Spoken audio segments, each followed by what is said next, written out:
Bortoin, ma ancora il braccio infortunato. Per forza. Però lei non ci ha mai rivelato cosa gli è successo realmente. E il motivo vero è questo, è il cappello. Io vedo che ha un cappello nuovo, ma scusi, cosa c'entra col braccio? È un cappello europeo che mi ha dato la Ursula von der Leyen.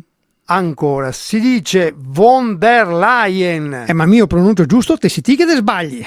Vabbè, lasciamo perdere. Ci dica, cos'ha questo cappello di tanto particolare? Il wifi, il bluetooth, ti alzivara, te puoi fare tutte le chiamate, te puoi chiappare anche Radio Maria. Beh, ma già la prendiamo, scusi, Vabbè, ma adesso un agricoltore europeo deve avere questo cappello, se no non può lavorare i campi, ecco.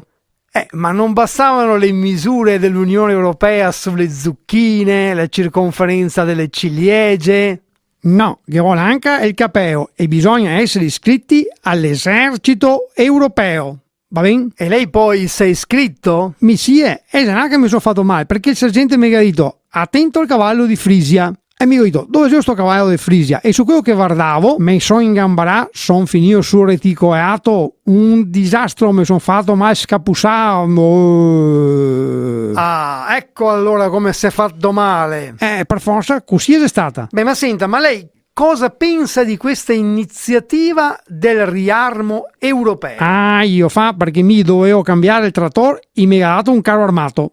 Ah sì? E come si trova? Bene, l'aria condizionata non male, però mio amico ora abbiamo elaborato, che abbiamo fatto una modifica. Davvero? Sì. Ma ci dica, dai, tanto siamo internos, nessuno lo saprà mai, dai. Che ha fatto? E il canon, invece che sparare proiettili, spara semenze, anzi aspetta che va a caricare 2 quintali di piselli. Beh, ma non siamo un po' fuori stagione? Ma mi semeno i risi coi bisi, così quando cavatoli su a novembre, cos'ha i risi e i bisi pronti, basta dare una scaldata sul fuoco. Per favore, guardi, torniamo all'esercito europeo. A parte il carro armato trattore, lei si è ulteriormente armato? Mi sono comprato una fionda, così ciapo 2 piccioni con una fionda. Ecco. Vorrà dire con una fava. Ma ti scherzi, anche i piccioni ormai, se io non si picco come una volta, adesso ti che butti una fava, e scampa tutti do.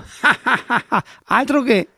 Beh, però dai, non è una cattiva idea quella di creare un esercito europeo, lei non trova? Ma fammi un piacere che ora chi decide quanto lunghi che ha essere i proiettili, quanto larghe e baie del canon, i nemici i megasà conquistati. Ma ogni stato porterà le sue di munizioni. In questo caso io so già chi porterà i cannoni. Chi sarebbero? Sentiamo. Gli olandesi, e adesso aspetta perché vado col carro armato in piazza a togliermi un spritz, ma con poco ghiaccio perché non voglio patinare, voglio bevar.